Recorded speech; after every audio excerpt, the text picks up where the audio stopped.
जय हिंद दोस्तों, वंदे मातरम, भारत माता की जय। मैं आपका अपना मोहंती यादव आपके अपने YouTube channel and Indian updates की सीरीज चाइनीज सिक्योरिटी पॉलिसी के 5वें भाग में आपका हार्दिक स्वागत और अभिनंदन करता हूं। दोस्तों, इस भाग में हम कोल्ड वार के बाद की परिस्थितियों का अध्ययन करेंगे।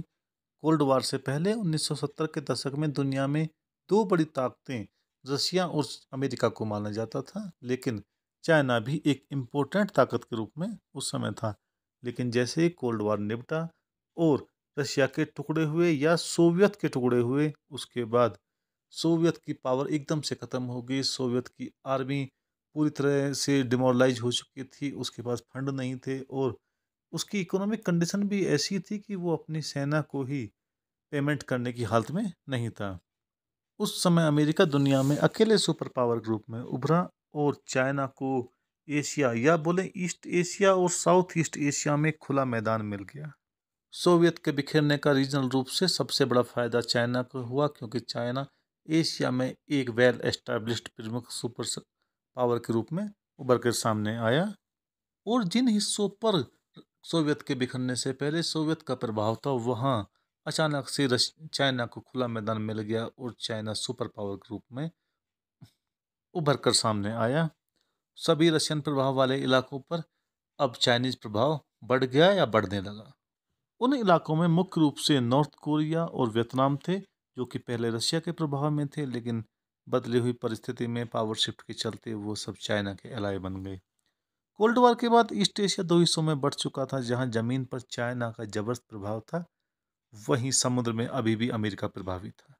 नॉर्थ कोरिया के अलग थलग होने के चलते और रशिया के कमजोर होने के चलते नॉर्थ कोरिया एक प्रमुख सहयोगी चाइनीज सहयोगी के रूप में सामने आया और वहाँ रशियन बॉर्डर पर भी चाइनीज सुपरियरिटी कायम हो गई, क्योंकि बदली हुई परिस्थिति में रशियन आर्मी चाइना का मुकाबला करने में पूरी तरह से सक्षम नहीं थी।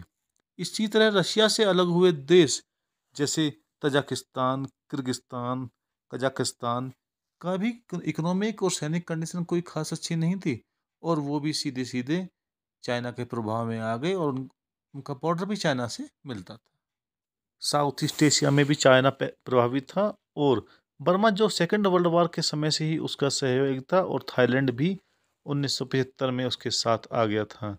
जैसे ही सोवियत सेनाओं ने वियतनाम छोड़ा, कंबोडिया ने भी चाइना के साथ पीस एग्रीमेंट कर लिया। इस प्रकार साउथ ईस्ट एरिया भी पूरी तरह से चाइना के प्रभाव में था।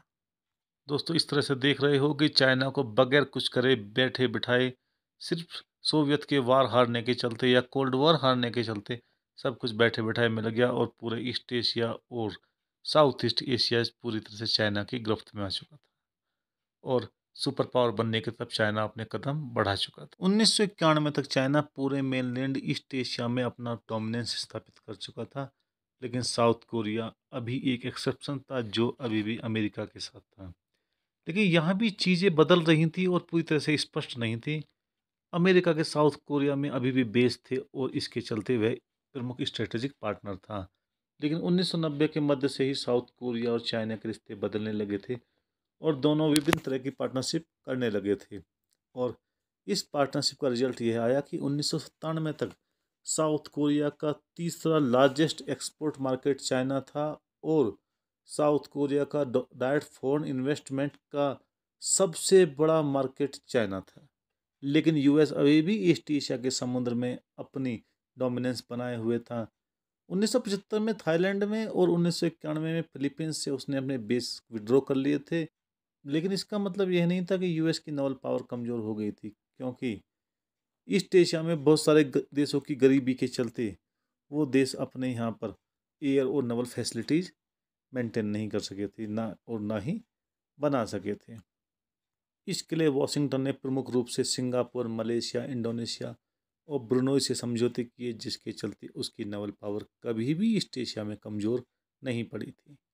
दूसरी पावर्स की इन देशों के साथ कोई समझौता नहीं था और ना ही अच्छी क्वालिटी के एयरक्राफ्ट कैरियर्स थे, जिसके चलते यूएस नेवी अभी भी इस इलाके को यानी कि साउथ ईस्ट एशिया को डोमिनेट कर रही थी, या ये कहें साउथ ईस्ट एशिया के समुद्र को डोमिनेट कर रही थी। और क्रिटिकल शिपिंग लेन्स जिनसे कि ईस्ट एशिया को मिडिल ईस्ट को कनेक्ट करते हैं, उस पर अभी भी अमेरिका का प्रभाव था। नॉर्थ ईस्ट एशिया की सिचुएशन ज़्यादा कॉम्प्लिकेटेड थी, लेकिन उसके बावजूद भी यूएस के जो जापान में बेस थे और यूएस की जो एयर सुपेरिटी थी, उसके चलते उसने north east Asian Naval theatre में भी डोमिनेंस बना रखा था।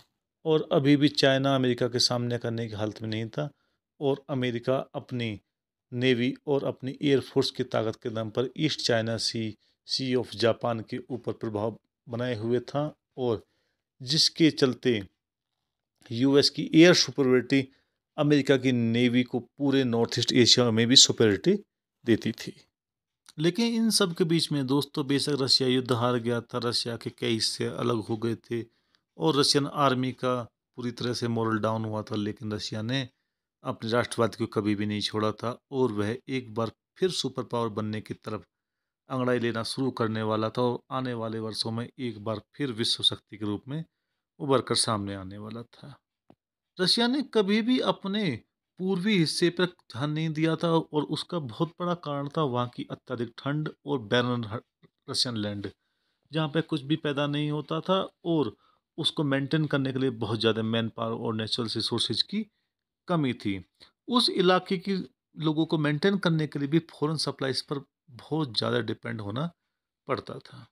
स्थिति में बदलाव पहली बार तब आया जब लेट 19th और अर्ली 20th सेंचुरी में रशियंस ने फॉर ईस्ट में और मंचूरिया में अपना एक्सपेंशन किया और आसानी से बहुत बड़े हिस्से को ऑक्यूपाई कर लिया। लेकिन यह कोई रशियन ताकत के कारण नहीं हुआ था, बल्कि ये चाइनीज वीकनेस के कारण हुआ था। लेकिन इतना सब होने के बावजूद भी उस इलाके में चाइनीज और कोरियन माइग्रेशन में कभी भी अंतर नहीं आया, और वह इलाका माइग्रेशन के लिए पूरी तरह से ओपन रहा। 19वीं शताब्दी के अंतिम वर्षों में या लास्ट क्वार्टर में व्लादिवोस्तोक, जो कि एक इम्पोर्टेंट सिटी है, उसमें 80% सिविलियन चाइनीज और कोरियन थे। रशियंस ने इस परिस्थिति को बदलने की कोशिश की रशियंस ने इन परिस्थितियों को बदलने की कोशिश की और 1912 तक मुश्किल से ही व्लादिवोस्तोक में रशियन पॉपुलेशन मेजॉरिटी में आ सकी। लेकिन तमाम कोशिशों के बावजूद भी रशियन उस इलाके को ढंग से मेंटेन नहीं कर पा रहे थे, और इसका सबसे बड़ा एग्जाम्पल 1904 और 1905 में रशियन जापानीज वार के दौरान सामने आया, जब जापानी नेवल ब्लॉकेड के सामने रशियन आर्मी बहुत देर तक स्टैंड नहीं ले सकी, और रशियन आर्मी को हार का सामना करना पड़ा। दोस्तों, इस एपिसोड को लंबा ना करते हुए इसी के साथ में इस एपिसोड की समाप्ति की घोषणा करता हूँ, और इससे आगे की जानकारी मैं आपको अगले भाग में दूंगा। आप मेरे चैनल के जुड़े रहें, सब्सक्राइब और लाइक जरूर करें। जय हिंद दोस्तों, वंदे मातरम, भारत माता की जय।